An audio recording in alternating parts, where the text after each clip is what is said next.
ସମସ୍ତଙ୍କୁ ନମସ୍କାର। ମୁଁ ପୁଷ୍ପ ଆପଣମାନଙ୍କୁ ସ୍ୱାଗତ କରୁଛି ମୋର ୟୁଟ୍ୟୁବ୍ ଚ୍ୟାନେଲ୍ ପୁଷ୍ପରାଣୀ ଅଫିସିଆଲକୁ। ପ୍ରତ୍ୟେକ ଜିପିଏଲ୍ଏଫ୍ରେ କାର୍ଯ୍ୟ କରୁଥିବା ସିଆର୍ପିସିଏମ୍ ମାନଙ୍କ ପାଇଁ ମନ୍ଥଲି ପାରିଶ୍ରମିକ କେତେ ଟଙ୍କା ରହିଛି ସେ ବିଷୟରେ ଏହି ଭିଡ଼ିଓଟି ପ୍ରସ୍ତୁତ କରିଅଛି।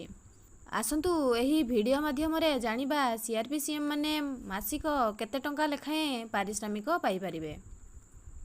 ଆପଣମାନେ ଯଦି ପ୍ରଥମ ଥର ପାଇଁ ମୋ ଚ୍ୟାନେଲକୁ ଭିଜିଟ୍ କରୁଛନ୍ତି ତାହେଲେ ସବସ୍କ୍ରାଇବ୍ କରିବା ପାଇଁ ଭୁଲିବେ ନାହିଁ ଏବଂ ଭିଡ଼ିଓଟିକୁ ସ୍କିପ୍ ନକରି ଶେଷ ପର୍ଯ୍ୟନ୍ତ ଦେଖନ୍ତୁ। ତେବେ ଆପଣମାନେ ଆପଣଙ୍କର ଜିପିଏଲ୍ଏଫ୍ରେ କାର୍ଯ୍ୟ କରୁଥିବା ସିଆର୍ପିସିଏମ୍ ମାନଙ୍କର ପାରିଶ୍ରମିକ ବିଷୟରେ ସମ୍ପୂର୍ଣ୍ଣ ରୂପେ ଜାଣିପାରିବେ ଏବଂ ଆପଣମାନେ ଯଦି ଜଣେ ଜଣେ ସିଆର୍ପିସିଏମ୍ ତାହେଲେ ନିଜ ନିଜର ମନ୍ଥଲି ପାରିଶ୍ରମିକ କେତେ ଟଙ୍କା ଲେଖାଏଁ ଆପଣମାନେ ପାଇପାରିବେ ସେ ବିଷୟରେ ଆପଣମାନେ ସମ୍ପୂର୍ଣ୍ଣ ରୂପେ ଜାଣିପାରିବେ। କାର୍ଯ୍ୟରତ ସିଆର୍ପିସିଏମ୍ ମାନେ 2025-26 ଆର୍ଥିକ ବର୍ଷରେ ନୂତନ ସ୍କିମ୍ ଯଥା ଲକ୍ଷପତି ଦିଦି ସହାୟିକା ଯୋଜନା ଅଧୀନରେ ଏହି ଆର୍ଥିକ ବର୍ଷଠାରୁ କାର୍ଯ୍ୟ କରିବେ।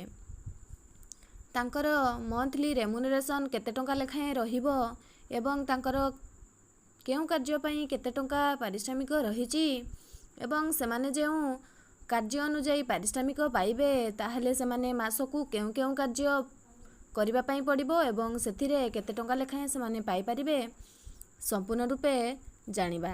ଯଦି ସିଆର୍ପିସିଏମ୍ ମାନେ ତାଙ୍କ ସିଏଲ୍ଏଫ୍ରେ ଥିବା ଏସ୍ଏଚ୍ଜି ମାନଙ୍କର ୱିକ୍ଲି ମିଟିଂକୁ ଫ୍ୟାସିଲିଟେଟ୍ କରୁଛନ୍ତି ଏବଂ ତାଙ୍କର ସମସ୍ତ ବୁକ୍ସ ଅଫ୍ ରେକର୍ଡ଼କୁ ସେମାନେ ସଠିକ୍ ରୂପେ ପରିଚାଳନା କରୁଛନ୍ତି ତାହେଲେ ସେଥିପାଇଁ ପର୍ ଏସ୍ଏଚ୍ଜି ପିଛା 100 ଟଙ୍କା ଲେଖାଏଁ ମାସିକ ସେମାନେ ପାଇପାରିବେ।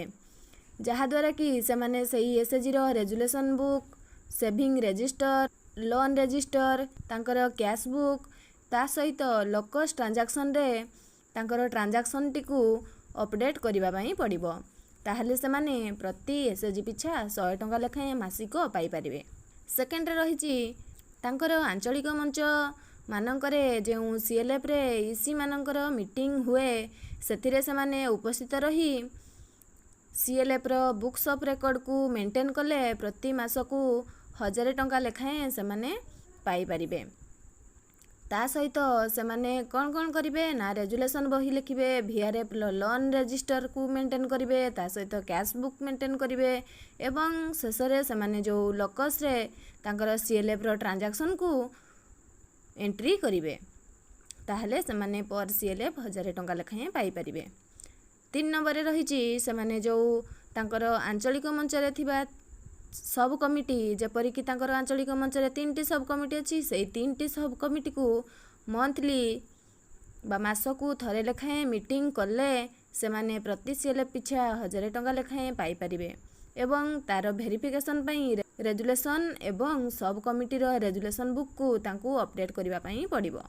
ତାପରେ ରହିଛି ଏସ୍ଏଚ୍ଜି ମିଟିଂ ୱାଇଜ୍ ଫାଇନାନ୍ସିଆଲ୍ ଏବଂ ନନ୍ ଫାଇନାନ୍ସିଆଲ୍ ଡାଟାକୁ ଲୋକସ୍ ଆପ୍ରେ ତାଙ୍କୁ ଟ୍ରାଞ୍ଜାକ୍ସନ୍ ମଡ୍ୟୁଲ୍ରେ ଏଣ୍ଟ୍ରି କରିବା ପାଇଁ ପଡ଼ିବ। ସେଥିପାଇଁ ପର୍ ସିଏଲ୍ଏଫ୍ 500 ଟଙ୍କା ଲେଖାଏଁ ରହିଛି। FNHW ମଡ୍ୟୁଲ୍ ଅନୁସାରେ ଯେଉଁ ମୈତ୍ରୀ ବୈଠକ ସେମାନେ ତାଙ୍କର ପ୍ରତି ଏସ୍ଏଚ୍ଜିରେ କରିବା କଥା ସେହି ମୈତ୍ରୀ ବୈଠକ କରିବେ। ତା ସହିତ ଯେଉଁ ହାଉସ୍ ହୋଲ୍ଡ ରିସ୍କ ଷ୍ଟେଜ୍ରେ ଅଛି ତାଙ୍କ ଘରକୁ ଭିଜିଟ୍ କଲେ ସେମାନେ ପର୍ ସିଏଲ୍ଏଫ୍ 200 ଟଙ୍କା ଲେଖାଏଁ ପାଇପାରିବେ।